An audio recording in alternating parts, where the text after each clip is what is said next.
Hello and welcome to my Mr. Scrooge makeup, hat and mutton-chop tutorial. My Mr. Scrooge is looking very grumpy, bar humbug. So I'm going to start off with a layer of eyeshadow just over my eyes to make it easier to blend. I've already applied my foundation and powder, and first of all I'm applying red. Now it does look pretty heavy, but it gets covered by a lot of other colours, so it won't show up this red on the finished product. So especially around his nose, because it's Christmas, and I don't know about you, but every Scrooge movie I've ever seen, he's had a red nose and he's been wiping it. And then I'm going in with various shades of brown in my already present wrinkles to highlight the wrinkle a bit more. I do have to grimace to get the little lines around my eyes and my nose and my under eye, crow's feet, and I do go over these areas and then smudge them in a few times just to get that depth of colour that I'm looking for. Really, when I'm putting faces, looking miserable.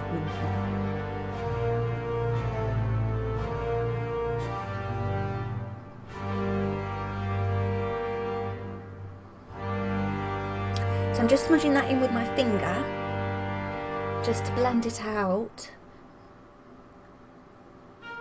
to make it more of a shadow. And then go in again.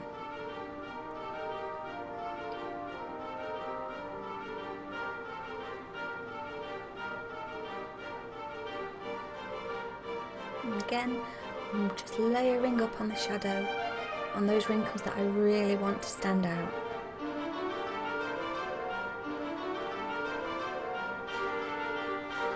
I'm rimming my eyes in red on both the top and the bottom.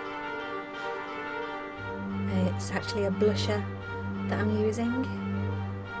You could use a red lip liner. And I'm just putting that on the inner corners of my eyes as well, not just the bridge of my nose. And then going in with a purple shadow just on those inner socket areas to give him that really tired look. And then I'm not adding any product to the brush, I just brought it down onto where my smile lines would be, or where your jowls would start to be as you get older.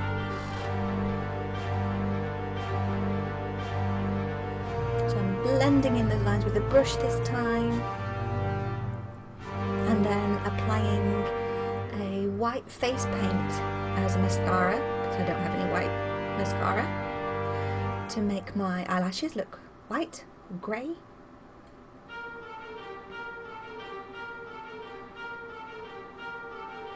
And then going over my eyebrows and just contouring out and shaping where I want my mutton chops to be.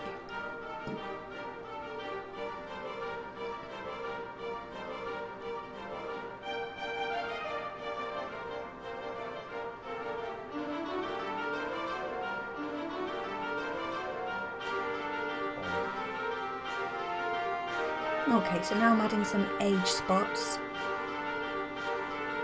And again, they look quite heavy, but if you dab it with your finger, it was a cream that I used, so it blended in really nicely. Obviously, I need more wrinkles. I'm not feeling wrinkly enough.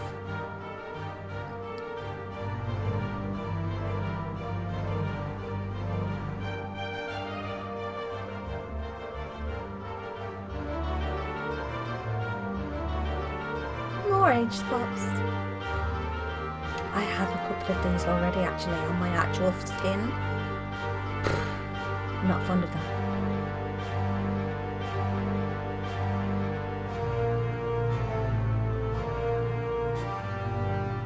Okay, so I'm popping on a cheap old wig that I have that I don't really care much for, and I'm applying an Aquafix glue to my eyebrow before I stick on my homemade eyebrow and mutton chop hair, which I will be showing you how I made it at the end of this video. Be pre-warned, it goes everywhere. and it's a blur to get off anything you drop it on that's woolly. So adding a bit extra to my eyebrows, making them a bit more bushy. And then I've popped my hat on, which again I'm going to show you how I made it earlier. It was a pattern that we found on Lost Wax, and I've put a link in the description below. You may have seen, if you follow me on Instagram, I did a steampunk look, and I used a steampunk hat pattern from Lost Wax, and it was awesome. So Chris from Lost Wax has very kindly agreed to let me alter the pattern to make it a top hat for Mr. Scrooge. And yes, I can see that one of my mutton-chops is falling off, but I'm so obsessed with deepening those wrinkles. I'm going to let it sit there for a while. It's not going anywhere.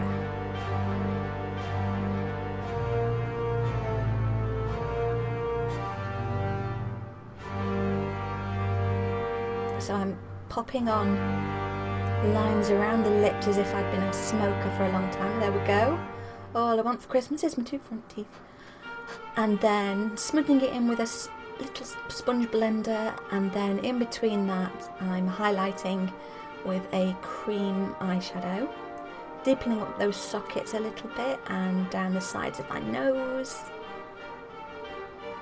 And there we have Mr. Scrooge, complete with top hat and miserable face. I think he looks awesome. There you go. Full view of my top hat with snow on. Oh, he does look mean.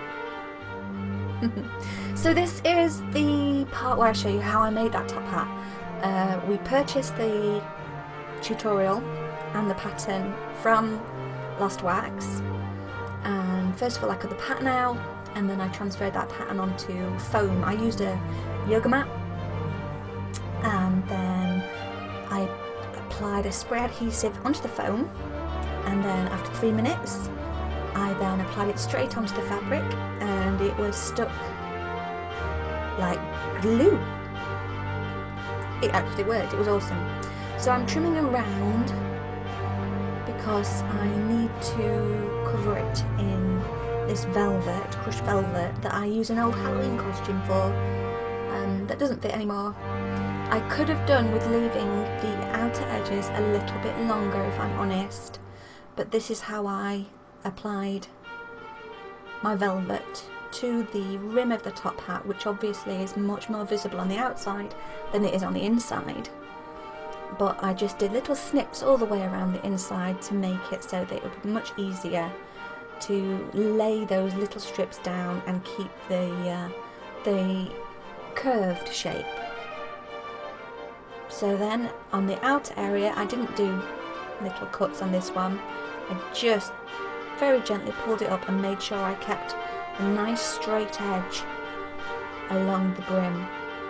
So there we go. Here's the top of the top hat. Now what I did when I cut this is I just angled my craft knife slightly so that it angles inwards, and then applying the velvet. There we go. And then this is the main body of the hat. Because it's a wavy line at the top, I did do the little cuts, but the bottom was straight, so I just glued it straight down. It doesn't matter what it looks like inside. No one's going to see what it looks like inside. So yes, it's all raggedy, but what the heck. Then I needed to make, because it was a brim, I needed to make an underside, so I just cut a couple sizes smaller on the pattern and then used the adhesive to apply the pattern itself to the velvet fabric and covered it the same way I did the brim. Now I'm attaching the brim to the main body of the hat. I'm just gluing it just inside because I don't want any of that glue seeping out through, and then periodically flattening it down and making sure that I've got a nice flat surface that I'm working on. I had to use my glue gun, you know I had to use my glue gun. And then popping the lid on.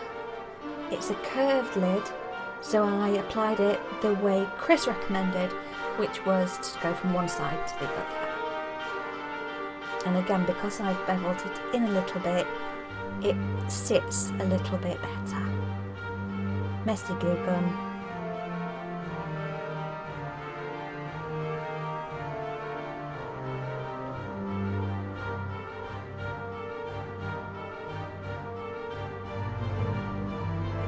And I am wearing my latex covered cardigan again.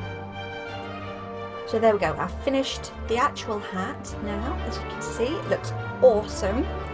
And I'm just applying a velvet band of ribbon to complete the look. That's the back of the hat. And there's the front. Now the hair for the eyebrows and the mutton chops, I just used an old wig, nylon, chopped it up into tiny pieces, popped it in my pan, and then used my heat gun to warm it up and melt it to a point where it's like frazzling. And then go through first with your comb, because it will be hot, and then with your fingers, and any bits that you feel are ready, put to one side. Any bits that are a bit too stuck together, you can put in your waste bin. So I did this several times and came up with a pot of eyebrow and mutton chop hair. So thank you so much for watching. The products listed below for everything that I did, and Merry Christmas!